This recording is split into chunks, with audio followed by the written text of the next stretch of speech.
红土地、黄泥棒、鲤鱼池、龙头寺，当这些重庆人耳熟能详的地方被写进科幻小说，并且集结成我手中的这一部《忆重庆四重奏》，你读完以后会发现，重庆这座城市的魔幻似乎有迹可循。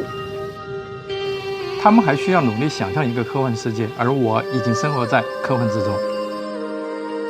把重庆写进科幻小说是作家萧星涵的一大特色。最近他不仅出版了新书，还获评最具投资价值科幻潜力作家。有一个很大的野心，就是想把重庆整个进行科幻化改造，就把所有的能够写到作品里面去的都写一遍。今天我们和作家萧星涵相约在璧山图书馆，和他一起聊聊创作，聊聊新书和他心目中的重庆科幻宇宙。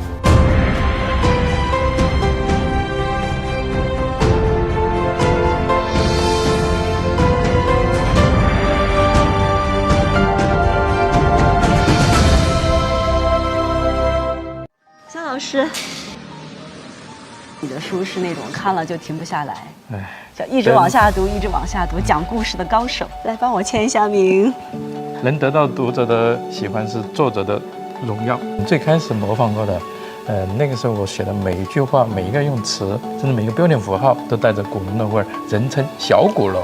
但是我就想，不管我写的多好，我都不可能超越古龙，所以我花了3年的时间把古龙这个风格给完全忘记，戒掉，然后开始自己的创作。我第一次知道萧星涵的名字是2019年，他的小说《红土地》获华语科幻新人奖原始奖。此后，《红土地》的姊妹篇《黄泥棒》《鲤鱼池》《龙头寺》相继问世。萧星涵完成了自己从科幻迷到科幻作家的身份转变，他的名字从此也和重庆科幻深度绑定。把重庆装进科幻作品，这个想法是从哪部小说开始奠定的？真正创作以重庆科幻为目的的作品是从《红土地》开始的。《红土地》这个作品，它的灵感来源就是2018年的时候，我在网上看新闻，看到红土地地铁站通车，这里是全国深度最深的94米的地铁站，能够扛住原子弹的轰炸。我当时就震惊了，我就说我一定要为它写一部科幻小说。《红土地》这个作品是属于到目前为止我最成功的作品，发表的当年就获了奖，然后被拍成网络电影。千阳之战后，地球满目疮痍，生灵涂炭，使我成为中国第4个实现了原创 IP 影视化的作者。然后同时这个作品现在的 AI 漫剧啊、有声书、有声剧这些都还在陆续继续的开发当中。我写作品之前有一些非常多的世界设定、人物小传这些，我都会非常的完整。然后最终因为故事进行裁剪，有需要的就放到小说里，不需要的我就留到我的资料库里面。我的文件夹叫做碎片，几乎每一个作品下来我都会留下很多碎片，有的会派上用场，有的可能就永远不会。你心目中有一个重庆科幻宇宙吗？它是一幅什么样子的？应该用3个形容词来形容比较合适：开放、包容、多元。重庆有漫长的历史，有广阔的空间。说重庆是8地魔幻城市，这其实是一个标签。这个标签它是空洞的，它里边没有东西，没有人物，没有故事。而我们人类它其实是一个爱讲故事、爱听故事的这么一个物种，而科幻是当中最适合贴给重庆的。所以我在创作科幻从红土地开始，我就开始有目的的将重庆的人、重庆的事、重庆的历史、重庆的山和水写进了自己的小说里边。重庆带给你的灵感到底是什么呢？重庆它带给我的无数的灵感。重庆它每一个地方，它天然的具有科幻的特质。科幻它有非常多的方面，各种维度可以评价。比如说探讨科学和技术，对未来的想象，对可能性的追求，各种的思想实验，这些都能够重庆找到故事的原型、人物的原型，还有各种灵感。你看重庆现在，重庆的科学城，它里面有非常多的一些科学项目，其实我研究过，很多都能够直接作为科幻的素材。当书写重庆科幻从自发变成自觉，这里发生的一切信手拈来皆为故事。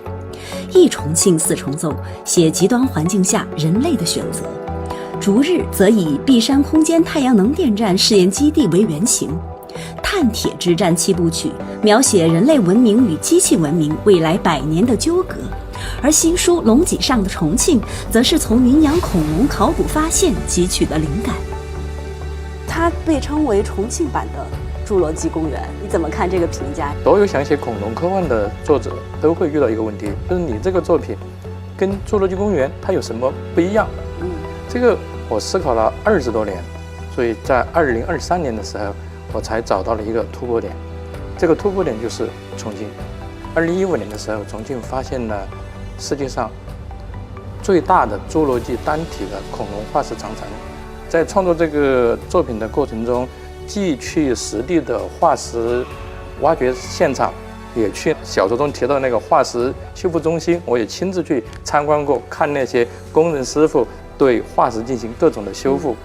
还有很多探洞的呀，就是我觉得就是很多东西感觉不是像杜撰出来的，像是真的就是那么回事儿，并不是科幻的感觉。这也是我对科幻的一个理解。就以前对科幻它有一个评价，就说科幻你是什么天马行空，你是胡说八道。一个作品想要赢得真实感，第一个就是要细节真实。细节如果出现了明显的错漏，会让读者一下子就给你否定掉。然后第二个就是逻辑真实，就是里边故事发展的逻辑怎么推演，怎么变化，下一步是起承转合，这些它都是有按照一定的逻辑来的。最后是人物真实，小说里边这个人物，如果你让他感觉到假大空，那读者就感觉到这个故事它就不成立。您最喜欢自己的哪部作品？龙脊上的重庆。那如果只推荐一本书给不认识你的读者看，你会推荐哪一本？还是龙脊上的重庆。为什么那么钟爱它？我写它花了1年半的时间，倾尽了我的心血，等于是我之前20多年创作经验的一个集大成者。它是我过去作品的一个总结。迄今为止，萧星涵已出版了41本科幻著作，最近根据《红土地》改编的有声剧也即将上线。他笔下的科幻重庆正以各种形式被更多人看到、听到。有没有哪些时刻或者是读者的反馈，让你觉得自己的小说真的是起到了城市推广的作用？这个有，有一次我为了一个讲座，我就专门上网去搜，我搜科幻重庆萧星涵，然后我就搜到了有一个旅游分享平台，有一个读者他在上面留了一段话，凌晨望着朝天门那带，发出了一个感叹，原来这就是萧星涵笔下的重庆。我当时非常的感动，我不知道这个人是谁，不知道他看过我的哪些作品，不知道什么时候来的重庆，什么时候离开，但是他在网上留下了这样一段话，就感觉到我所有的科幻创作在那一刻，我都觉得我所有的付出都值得了。我的本职是小学老师，然后业余时间进行科幻创作，大概每天早上的5点起床开始写作，基本上能够写到6点半，这速度不算特别快，最主要的是一直在写，每天都这样写。那孩子们是你的读者吗？我的学生现在都知道我是科幻作家，他们也买我的作品让我给签字。因为你觉得你对他们最大的影响是什么？我对他们最大的影响应该就是好奇心和想象力吧。人他天生有好奇心，我们后边有的说要什么培养好奇心，其实不需要培养，只需要保护。中国科幻它是呈一个上升的趋势，从之前的默默无闻，出版都很困难，变成今天深受大众欢迎，转折点就是从3点半开始的。如果就没有刘慈欣，没有让那么多人关注到科幻，你还会继续写科幻吗？我们会一直处于一个野生状态。我会继续写，会继续创作，因为它是属于我从小的一个梦想，一种自我实现的方式。它带给你最大的快乐是什么呢？创造世界。读者评价我的作品，他说女性通过生孩子来感受创造的快乐，而萧欣涵她是通过创造一个虚构的世界来感受创造的快乐。我觉得这话对我的评价是非常准确的。